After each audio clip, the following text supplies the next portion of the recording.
From 2Keto LLC, it's Keto Woman Podcast with Daisy Brackenhall. Hello Keto Lovelies, I'm Daisy Brackenhall and I've spent most of my life struggling with my weight and confidence, and I've always had a difficult relationship with food. Even when I finally got to my target weight after weight loss surgery and eating low carb, I couldn't maintain it and I was miserable. Keto has given me the freedom to fall in love with food again, without the constant gain, loss, guilt-virtue cycle of before. Health and happiness is where it's at now, running on fat. Welcome to the Keto Woman Podcast. Each week I'll be chatting to inspirational women, maybe the odd man, to discover the secrets to their success so that I can share them with you. So what is keto? Keto is a way of eating that enables you to switch your body's main fuel source from sugar to fat. Who doesn't want to be a fat burner, right? But how do we achieve this?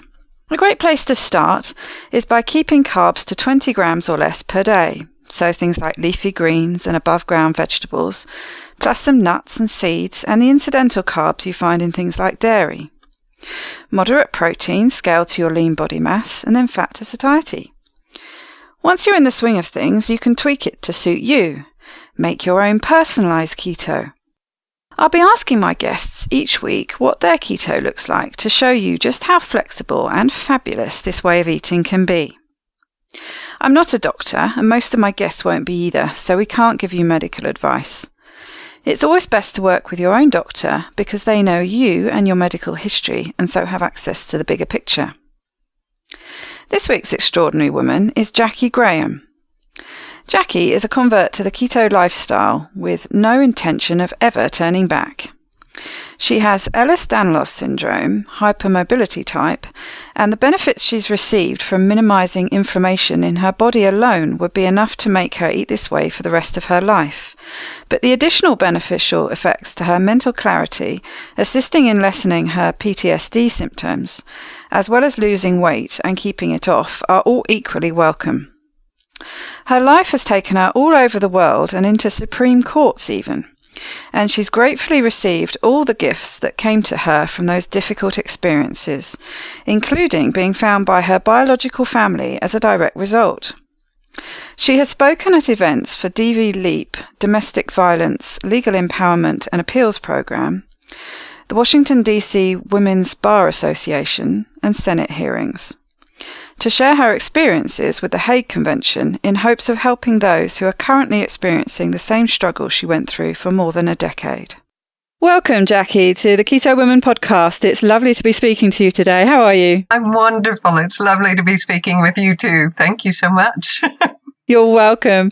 So why don't you tell the listeners a bit about yourself and your history? Oh, well, I was born in Texas, grew up here. I ended up marrying a Brit, actually, and traveling all over the world with him. He had jobs that took us everywhere. And then I ended up coming back to the United States after a bit of a story that we'll talk about. And I've been here since then. I have 2 children that I gave birth to and 2 that I helped raise that were my husband's. So I've got 4 kids altogether. And they're all grown. So I'm at home doing whatever I want to now. It's awesome. That's nice. You've done the busy child rearing bit and they're still around, obviously, but not quite so much work. Yes, so I'm getting to enjoy them now as opposed to having to raise them. So that's a good thing. That's a good place to be. So it sounds like it. Yeah. Great. So tell me a bit about how you found keto, why you went looking for keto in the first place. Oh, goodness. Over the years, I'd gained weight and kept gaining weight and kept gaining weight. And it was something that I didn't worry too much about until my blood pressure started spiking a lot.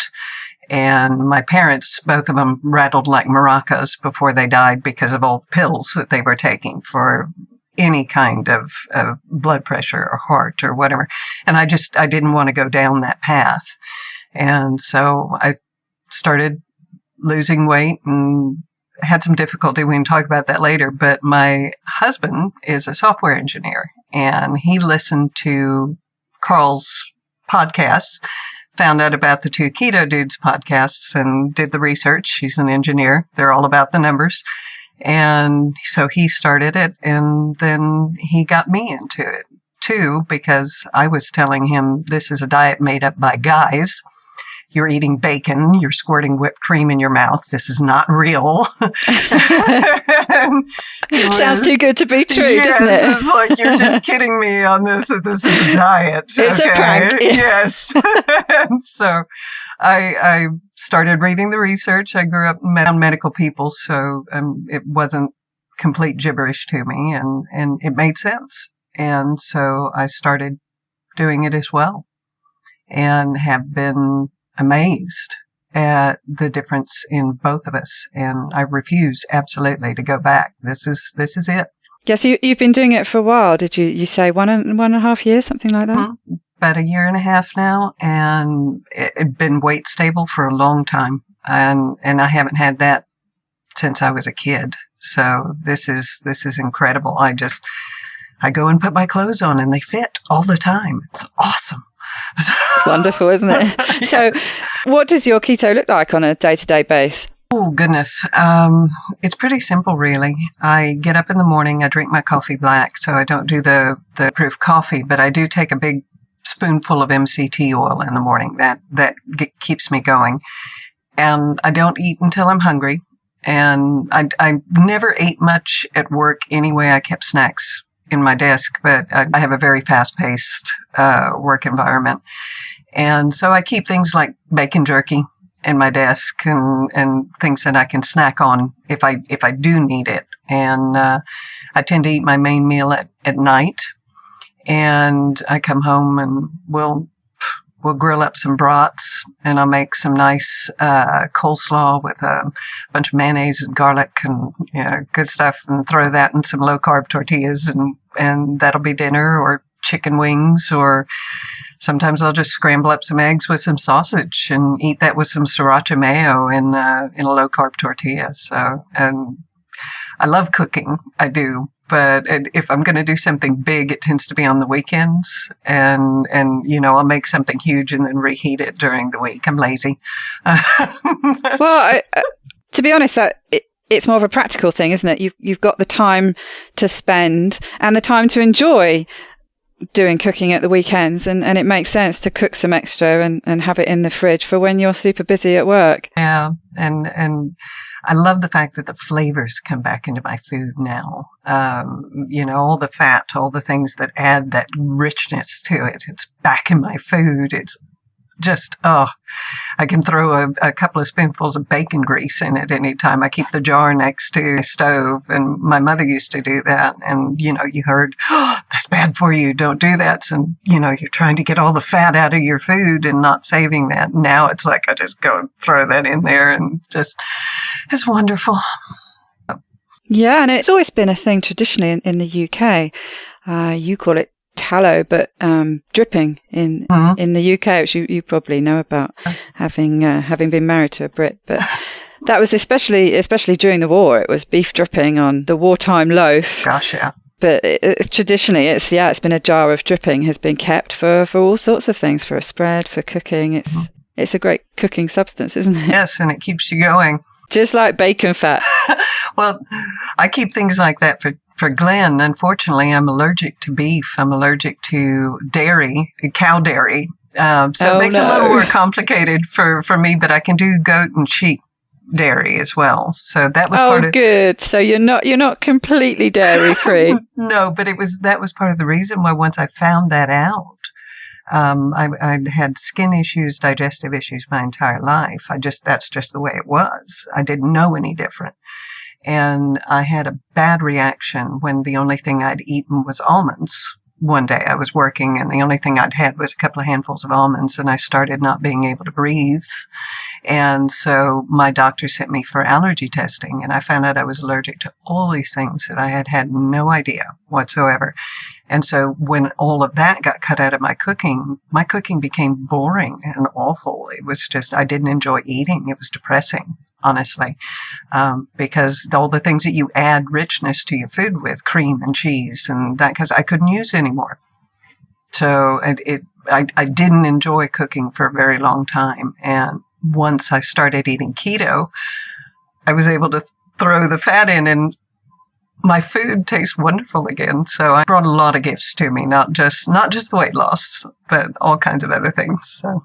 And have you found with those allergies that you discovered, are they things that you still have a problem with, or have any of them diminished? I know with some people, if they cut things out of their diet for a time, they can actually start bringing them back in. But with you, has that happened, or have you still got to keep them?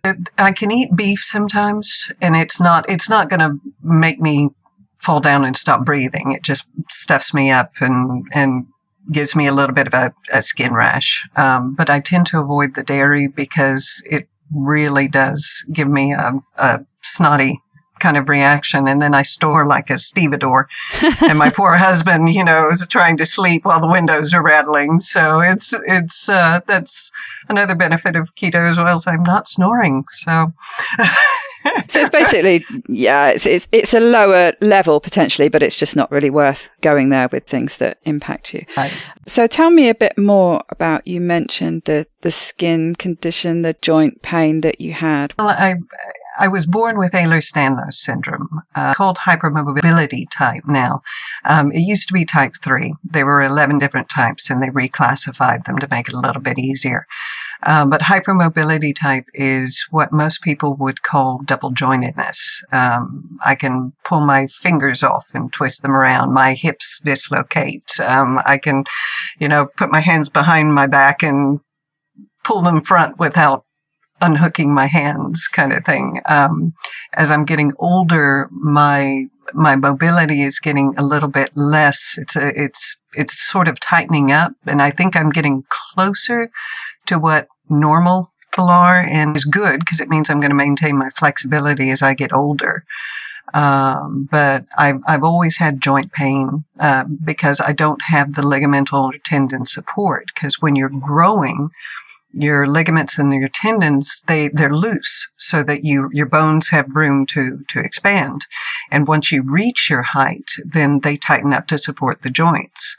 With Ehlers-Danlos, it's a collagen related issue. So the tendons and ligaments don't tighten up. So you reach your height and they stay loose. So my joints tend to rub up against each other.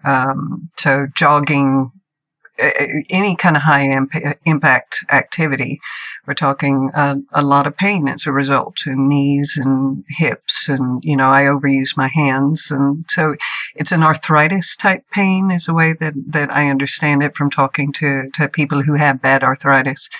But I had it all my life. I grew up. That's how it was. I'm actually pretty good at dealing with levels of pain, which is good and bad.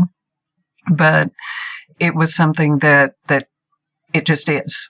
And once I started eating keto and the inflammation went down in my body, my joint pain started going away. I mean, I still get it if I'm overdoing, but I don't wake up in the middle of the night because I'm in pain. I don't have this constant underlying level of pain in my life.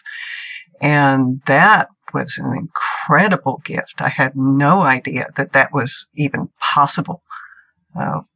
Yeah, that sounds fantastic. So it hasn't impacted the syndrome itself, but it's impacted the side effects that you get from that with the joint pain. Is that right? That's exactly it.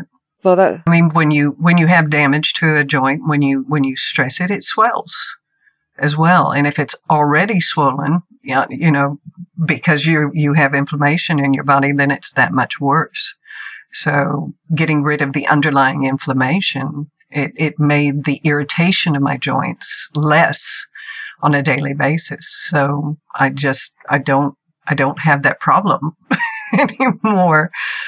Yeah, so that makes sense. So you still get inflammation if you shock your system from time to time, but you aren't having to deal with that chronic inflammation that you had before. Exactly. Great. Yet another benefit of keto. And I think older people, or people as you get older, your joints start hurting. So if we're eating this way, it's obviously going to be a help. Yes, exactly. But Tell me a bit about you. You mentioned before that you started trying to lose weight, and that was tied up with the blood pressure issue, was it? But you didn't go for keto straight away, did you? You tried other methods first. I'd never actually heard of keto. I grew up with the same terrible advice that we'd all been given about how to eat healthy, or supposedly healthy. I had tried things in the past, the Zone, which had worked for me, but I didn't keep up with it for various reasons and put weight back on. And in any case, when my weight got up and I quit weighing myself when I was getting close to 250 or so, it just got too depressing. I didn't want to know how much I weighed. But I went to my doctor and my blood pressure just kept going up and up and up. And it was a wake up call. Presumably also the pressure on your joints must have been an issue with increased weight. Yeah, I was getting to where I had to watch what kind of shoes I wear. Everything was comfortable at that point. And I didn't want to end up having to take tons and tons of medications. That wasn't something that I was expecting as an inevitability in my life. And so I decided to go ahead and try and lose weight and see if I could get that down. And so I did protein shakes, and I even got down to where I was just doing one protein shake a day during, the day and eking that out with water. I'd add water to it and keep sipping, at that. So keep hydrated. And I was exercising just constantly. And it was difficult, but I had my goal in mind and I was going to do this. And I did lose about 45 pounds that way. And when I got down to that point, I decided, okay, I'm going to take a little bit of break. I'm going to eat some real food for a while, because I'd come home and I'd saute some kale in just as little oil as I could manage and throw an egg on that to make it taste okay. And that would be my dinner. And not terrible, but not very interesting. And for a long time, that tends to wear. And so I started eating what I'd been told was healthy. So okay, I'm going to eat regular food, but I'm going to eat, good healthy stuff. Yeah. And so the weight starts coming back on. And I was eating, one largish meal, not huge, but one regular meal and one small meal a day at that point. And when I talked to my doctor about it, she just told me, "Oh, well, you're an older woman. You're getting older. That's just the way it is." Yeah, no. No. Not going to accept that, thank you. I'm not going to starve myself for the rest of my life. That's not living. And no, I mean, exactly. When you've got those two options, either, something that you had found that worked, but it was nigh on impossible to do for the length of time you did it, let alone sustain it, versus eating normally and eating healthily as you've been told to eat. So it's not like you're going all out and eating all the things. Mm-hmm. So no choices there really. No, and so Glenn, I just kind of gave up for a little bit at that point because I was ticked off. But I was kind of getting back sort of to the protein shake, kind of hanging out. And my husband decided to try and lose some weight as well. And he's a big fan of the two keto dudes because he started listening to Carl before as a software engineer, and then found that, and he'd been listening to it, and he's all about the numbers just like the guys are. And so he was doing the research and checking everything out, and he started doing it, and he told me about it, and I'm like, yeah, right.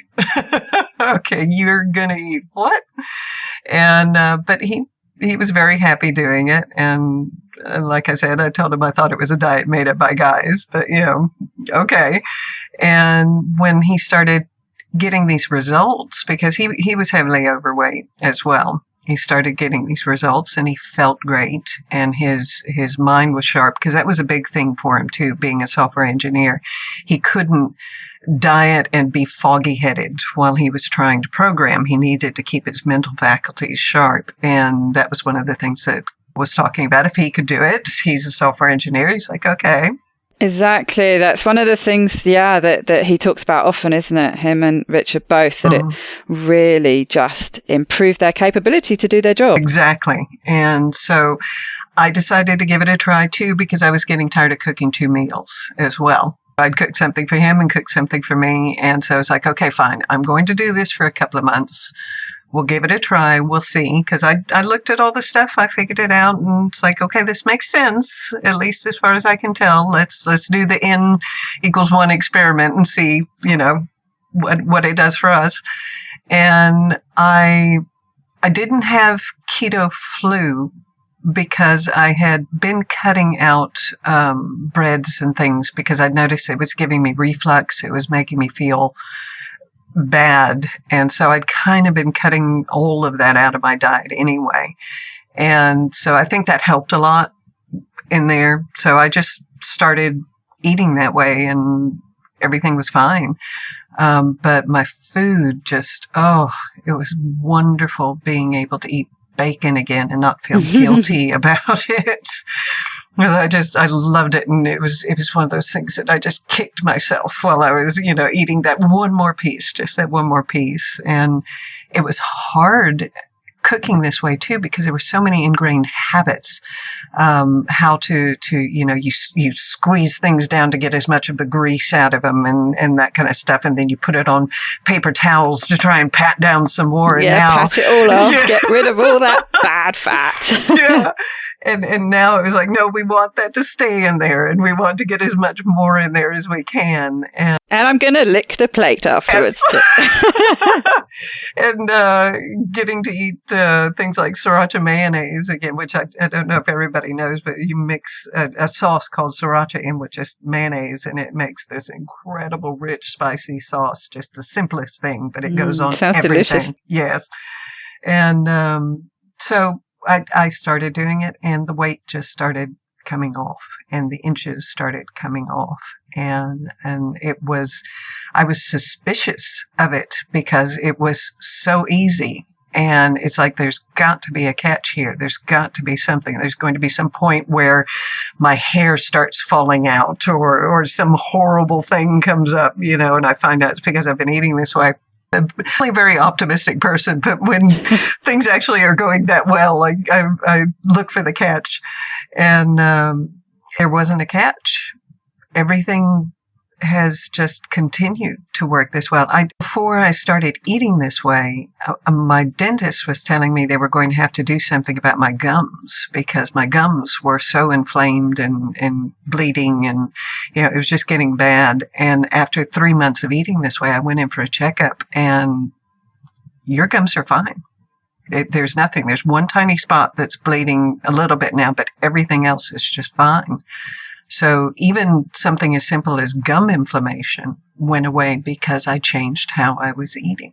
And the bonus was you suddenly loved your food again as well. Yes. So I can completely understand that mentality. There's some kind of sorcery going on here. Something's going to come back and bite me because it can't be this good.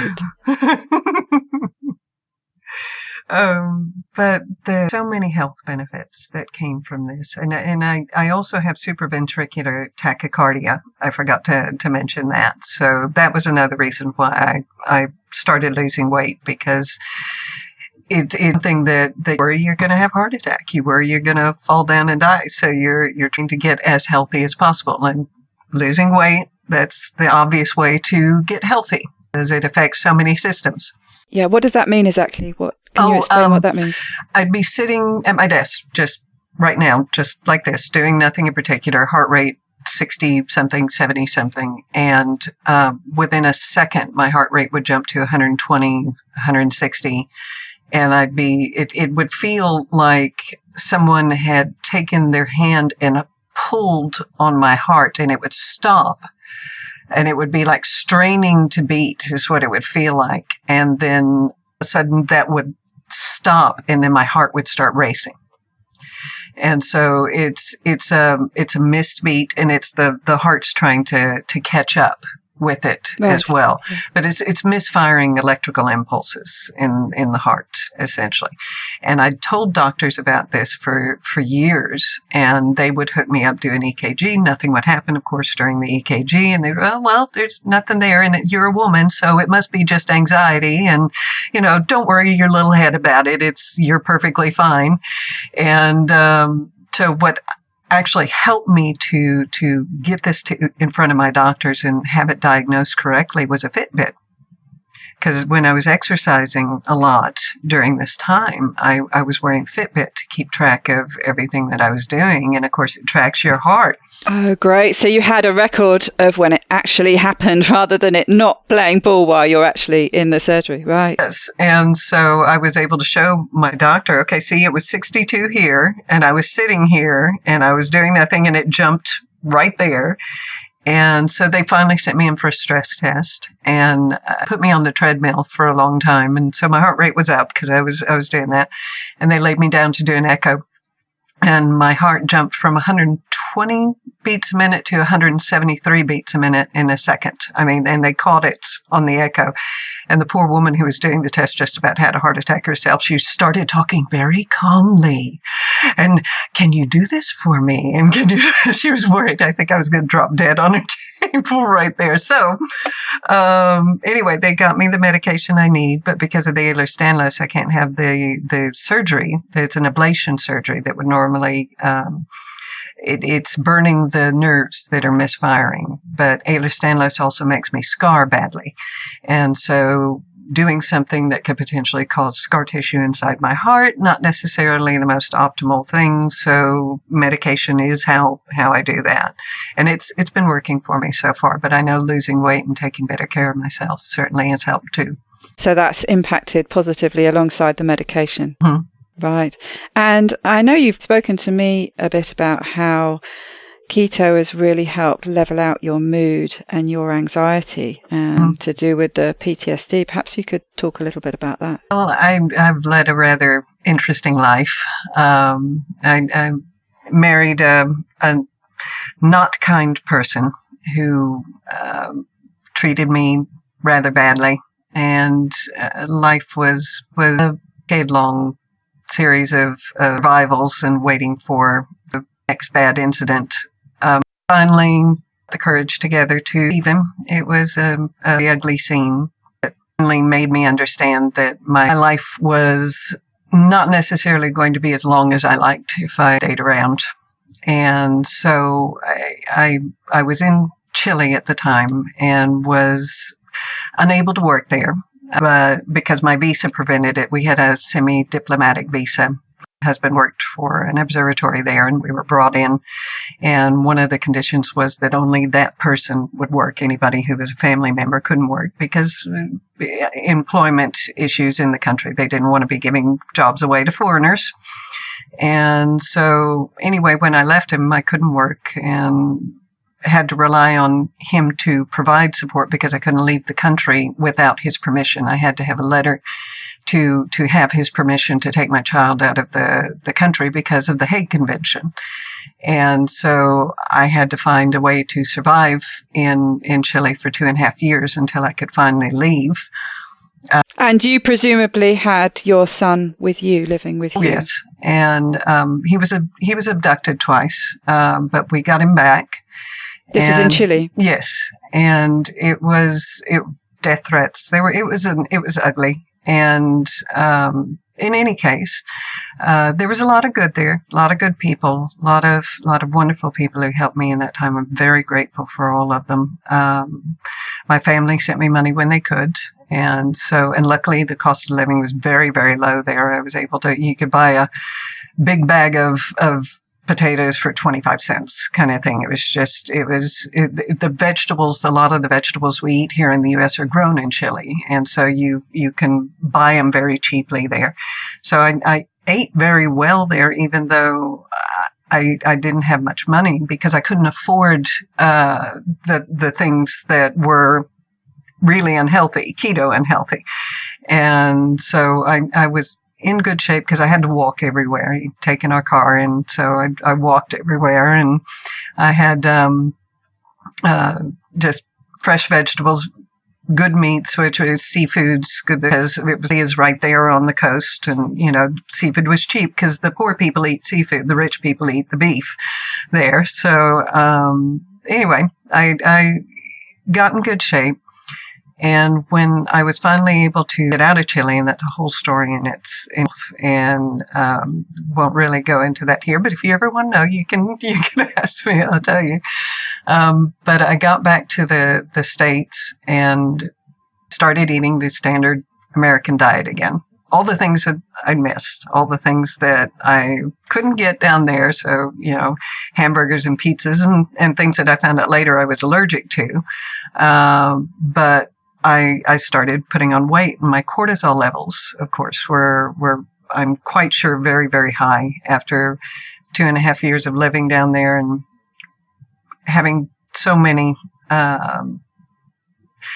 incidents that were just incredibly stressful. I liken it to balancing on a razor blade. It was one of those things that you could find a balance, but it still hurt. It didn't matter where you were. Once we came back, my husband started filing legal actions against us to try and get us to come back to force us to come back to Chile. Been granted full custody by the Chilean courts. There was no divorce in Chile, but they were accustomed to adjudicating familial matters because they happen whether or not there's divorce. And after the first time my child was abducted, they went ahead and granted me custody. He had filed, telling the court that my son had never lived with me, that, all kinds of terrible things. I think he even threw in there that I was a lesbian because he had to kind of decide whether or not drug addict or lesbian was the worst thing. But there was a whole list of things that I was supposedly. And in any case, once the court got all the information, they went ahead and granted me full custody. So I came back to the States with the help of a lot of people and had full custody. Now under the Hague Convention, just to give you a little bit of background there, it's intended to return children to the primary custodian when the non-custodial parent has taken the child from the country where they're living to another country, presumably in hopes of finding a more pathetic court system to get answers that they want. Important point there is you had to have primary custody to file, or you should have primary custody to file. I see. So shouldn't have been able to file in the first place. Unfortunately, because of how the law is written or how it's being implemented, it's increasingly becoming a tool for non-custodial parents, abusive non-custodial parents, to use to continue abusing the people who have gotten away from them. In any case, he filed under the Hague Convention and actually received financial aid from the United States for that as a petitioner under the Hague Convention. So I was forced to pay my legal fees myself as a single mother, trying to two jobs so I could pay everything and take care of my child, and was put through nearly a decade of legal actions resulting from that, because we would go into the court and we decided to keep it clean because it's very difficult to prove, especially when it happened in another country, trying to get records and translations, get them accepted by the court. It's very difficult. So we wanted it clean. We were right under the law. I had full custody. He didn't. And we won. We won in the lower courts, and then he appealed, and it went to the Fifth Circuit Court, and we won there as well because, again, he did not have custody. And he appealed again, and it went to the Supreme Court, and the Supreme Court decided to hear the case, which was very disappointing as well. I had hoped that, because if they had refused to hear the case, then it would have been done as well, and we could have lived in peace. But, I believe there's a reason for everything. So there was some reason why it needed to go there. And so it gets to the Supreme Court, and they listen to everything. And boy, that was an experience. I can tell you, it's like being in the Temple of Karnak. I don't know if you've ever seen the Supreme Court. You walk in and there's this huge, it feels like it's 3-story high room that you're in with these marble pillars and these hangings and these marble carvings. And there's this giant desk up at the front where all the justices sit up there. Really intimidating and overwhelming by the sounds of it. Very. And I went to the Supreme Court and we get to that hearing. And I'm glad that there were recordings and I could read it later because I think for the first 5-10 minutes as well, I was in there shaking so hard, couldn't hear anything that was happening. Having Supreme Court justices up there talking about my personal life, that was not a high moment in my life at all.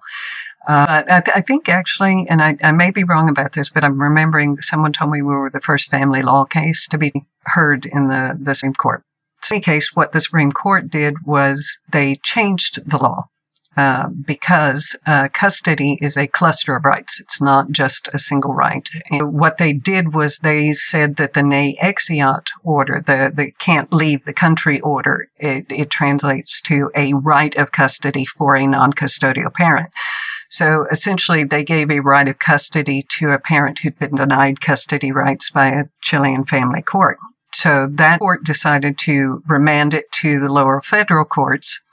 And so it was reheard again. But the good thing is we were allowed to put more information in because in the appellate process as well, you're not allowed to put more information in the courts. You can sneak a little bit in, but in general, it's on the basis of the case. And we had discussed some of the use just a little bit. It was in there. And so we got support from organizations like DV Leap, Domestic Violence Legal Empowerment Project, who wrote amicus curiae briefs for us. And go back to the federal courts and one here in Austin and had an absolutely amazing judge. He's made some wonderful decisions going on as well. I kind of follow him now. I'm a little bit of a fan. And he listened to everything and was appalled. And, well, honestly, what he ended up doing is because at the end, at 16, all children age out of the convention. The court can no longer make any kind of decision on a child after they turn the age of 16. And by the time we got back to the lower federal court, he was 15 going on 16.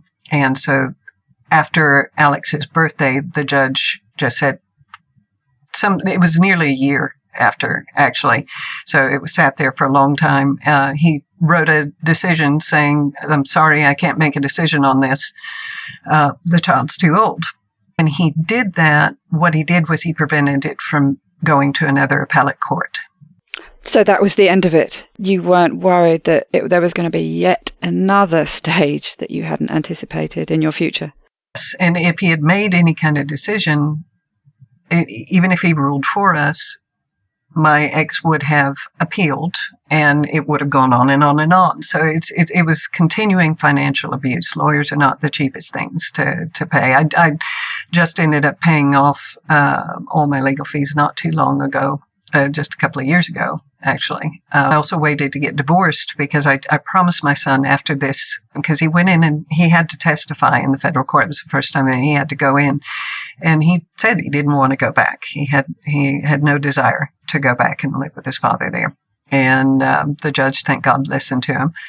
But I promised him I wouldn't take him into court again. And so to finally get divorced, I had to wait until he turned 18 to make sure that he wouldn't need to be a part of any divorce thing. So I was actually married to him for about 23 years, but we weren't together for the last decade or so because of all this. So long story short, there was a lot in my life for a very, very, very long period of time. And so dealing with that, dealing with the anxiety, the insomnia, the PTSD as a result, all of that, been a challenge. But, living in a peaceful and calm and loving home, that's the most healing thing that has helped on this way. I don't have chaos being brought into my life on a daily basis anymore. And even if I do get a little bit of it from life in general, I'm much better able to cope with it now because I have this refuge that I can come back to.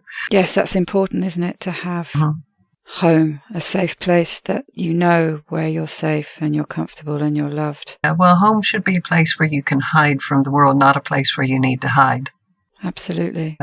And so didn't something else come out of all this?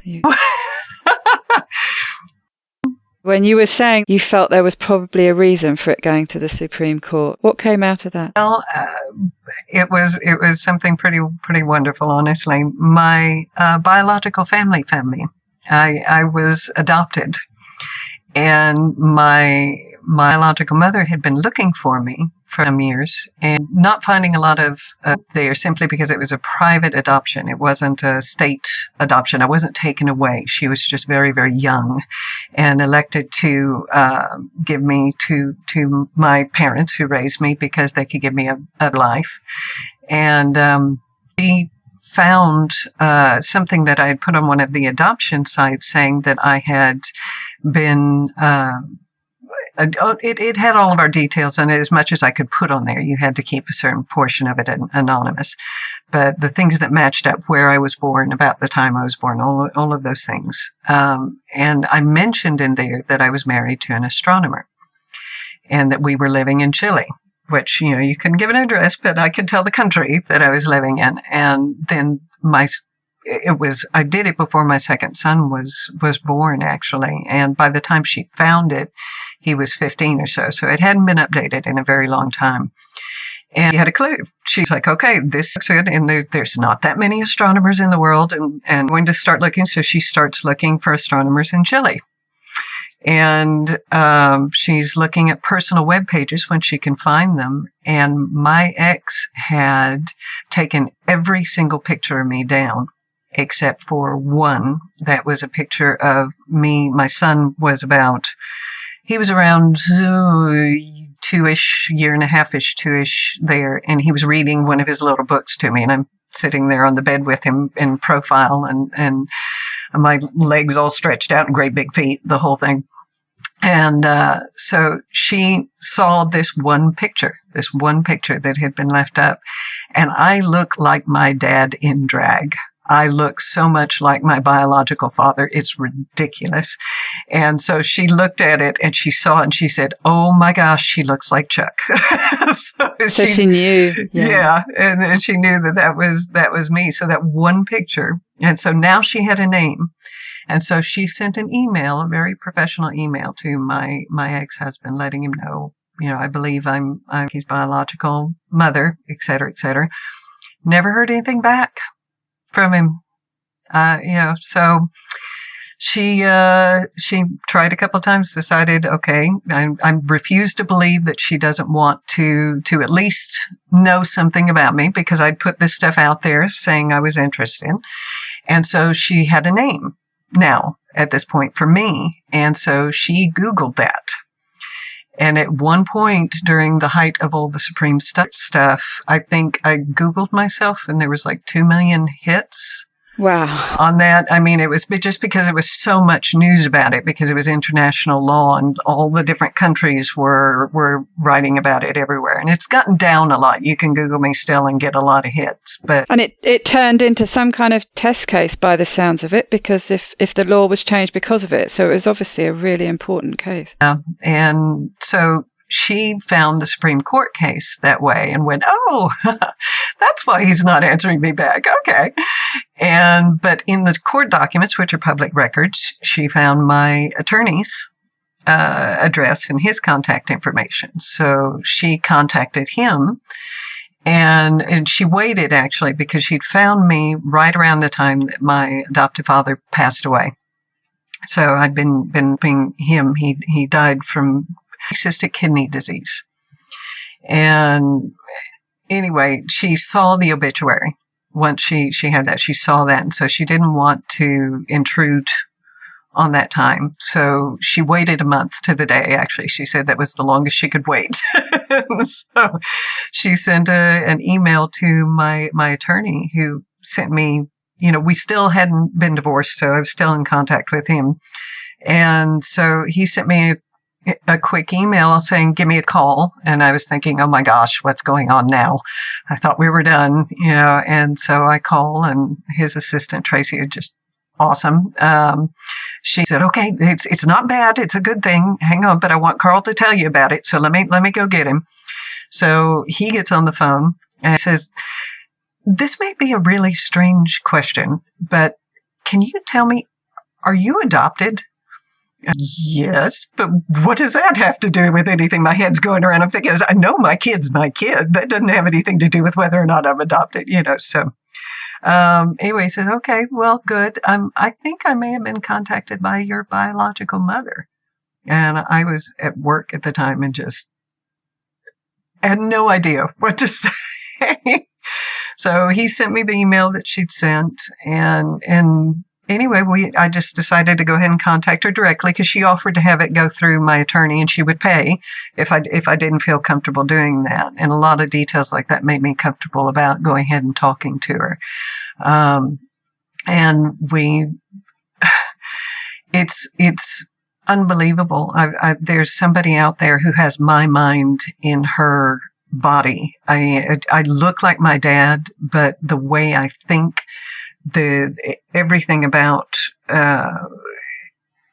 myself that you wouldn't think was nature, you would think was nurture. I mean, some of the strangest things we found I get from her. But we have been, it was wonderful. She found my biological father because they didn't marry. He wanted to marry her, but she was just very young and scared. In 1964, being pregnant was not, the same as being pregnant now when you're a teenager. She was 15 when she got pregnant, 16 when she had me.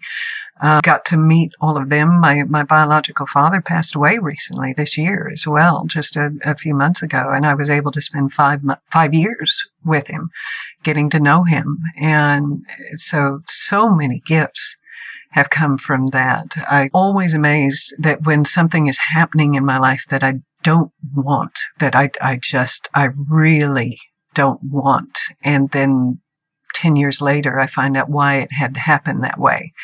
We moved to Hawaii from Chile when I was pregnant with Alex, and I was in the last 2 months of my pregnancy, and I didn't want to go. I had my doctor, I had my midwife, I had all the house, I had everything set up. This was, ready for this baby to come into the world. And then, he got a job and decided to accept it. They decided they wanted him right away. I had to move. I had 4 suitcases.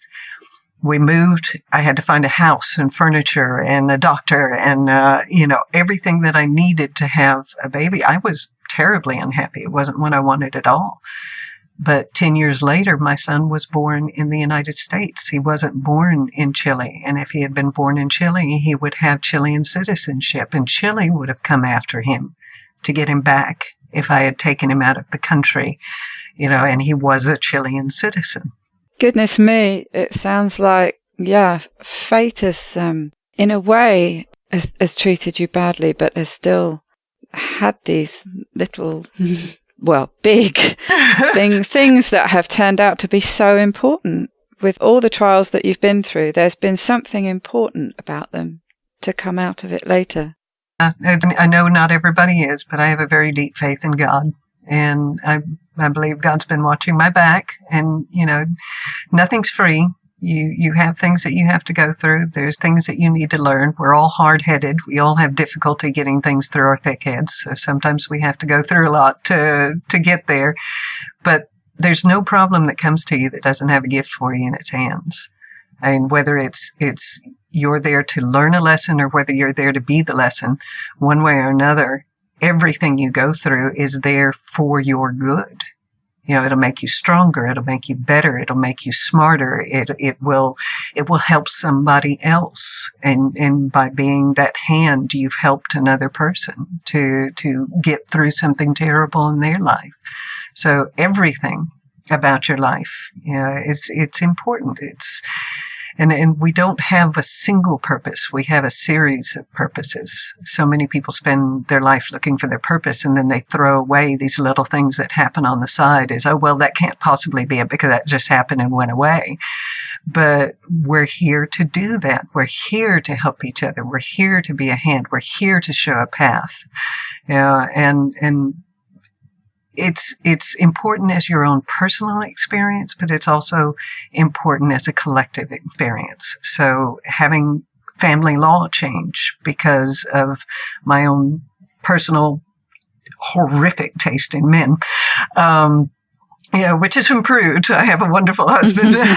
He's amazing. It was something that affected me on an ego level for a long time. I kicked myself a lot about that. And food as well became a comfort too. So that was another thing, that you can tranquilize yourself with food by eating too much food. And so it was something that helped to kind of slow my world down. And working 2 jobs, you don't have time to cook much, so you eat a bunch of the junk. But in any case, sorry, I got off track there. That's quite all right. With that. But all of our lives, we're there to build them for ourselves, but, we're all a part of society in general. So everything that we do affects others. So it's part of why I don't mind talking about some of these things, because if anything I say, share, helps somebody else to kind of see their world a little bit better. Robin Norwood's book, Women Who Love Too Much.